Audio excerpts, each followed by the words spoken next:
I know a couple of us have this challenge of going ahead to produce food for our fish, because the essence of fish farming is converting one form of protein to another, and in most cases we're taking full advantage of the speed of growth of the fish. That's 1 kg food to get 1 kg flesh. But with the attendant recession now and the cost of feeds, lack of adequate USD to make imports available, people like farmers are getting back to the old ways, which is even better or more profitable. Produce your own food, and what you need to make that happen is to use pelletizer. Now, starting from the common one that's like the meat shredder, that's just very simple, size 10, size 22, size 32, size 52.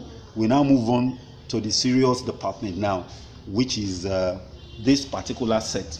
Now, this particular one you see here, it's called a pelletizer. Now, it's a wet mash pelletizer. Now, because when you see this now, you get excited. Oh, I'm going to have access to floating feeds. No, you can't have access to floating feeds with this, because this is designed to take care of what we call wet mash. You put together soybean cake, granite cake, palm kernel cake, a little bit of wheat offal, and then you can even have the advantage of mixing it with a little water or your gelatin agent to actually now bind together and make it come out like chin chin. That's one aspect. Now, an extruder will not be capable of doing that with the second option when you have wet materials, which is what actually saves you cost in feeds, like chicken intestine, animal placentine, and what do you call now this, the waste of animal placentine, and then the waste of shrimp offal and the rest kind of. Now, this come in shape because they are waste, but they are wet. Now, when you boil them and mix them up with the dry mash, you end up having something like a munch that looks like meat pie. And that's what you put inside here, and then you grind out, and you go what they call good protein ratio, which actually helps in high feed conversion for your fish. Now, the first one, let's look at them one by one quickly without getting to bore you. Now, this particular pelletizer is about 100 kg. Like you will see, it's electric. Now, you will see the capacity and the amount of feed it can make right on your screen as you're watching. And then I'll quickly go to its cousin for those of you who are in a rural environment, or you find out you have to generate your own power. Now, this is the diesel version of it. That is, what I call it, like when you use a self-priming pump. So all you just put diesel in there, and time you go. You don't give a hoot about the electricity supply, and you put it on at the time you want it. Now, this is the same capacity, 100 kg, and sister to the other one over there. So if your cash flow is good enough, you can buy the two together, so that when you don't have access to electricity, you can go ahead and use this one. Now, from there, let's move to some higher versions. Now, this is a higher version.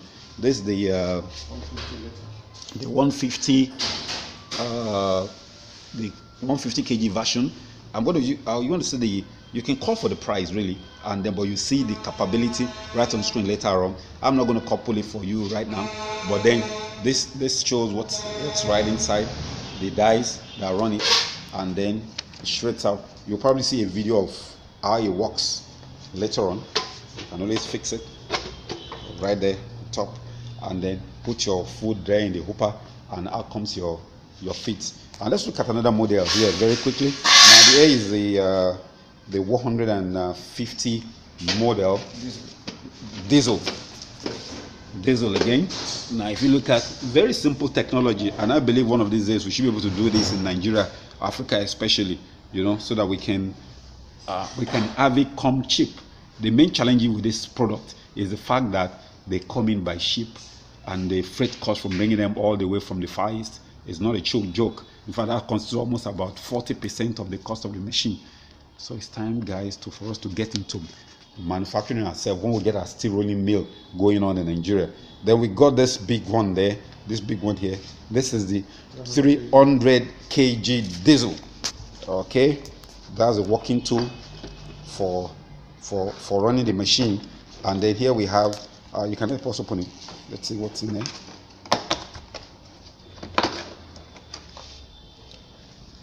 Okay, all the tools are there with the instruction manual on how to get it done. Okay, yeah, these are the tools right in there. And then I look forward to when we will have this chain tool made in FRN, Federal Republic of Nigeria. I believe that's a nice word. Okay, so that's for this this model. Now let's look at it again. Rating output. Look at it right here. Rating output 2 kilowatts, 18 horsepower. Okay, that is steady.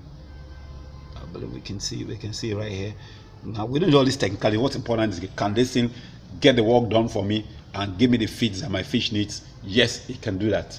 And I think then, apart from this 300 kg diesel, we got a big giant one right there at the other part of the store, and that's the 600 kg diesel. I probably just let you have a peep on the package.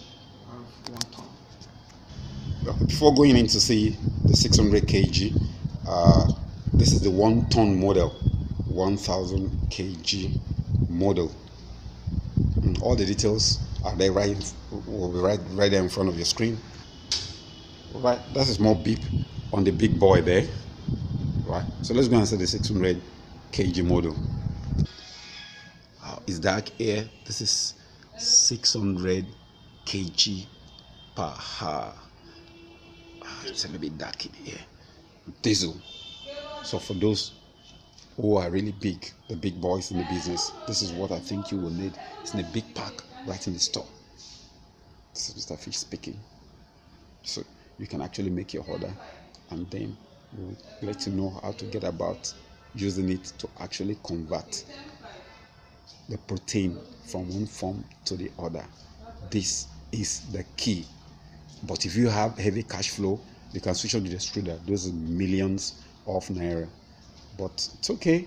Since you're going to use money to make money, you can come on board and graduate from this to the extruder model.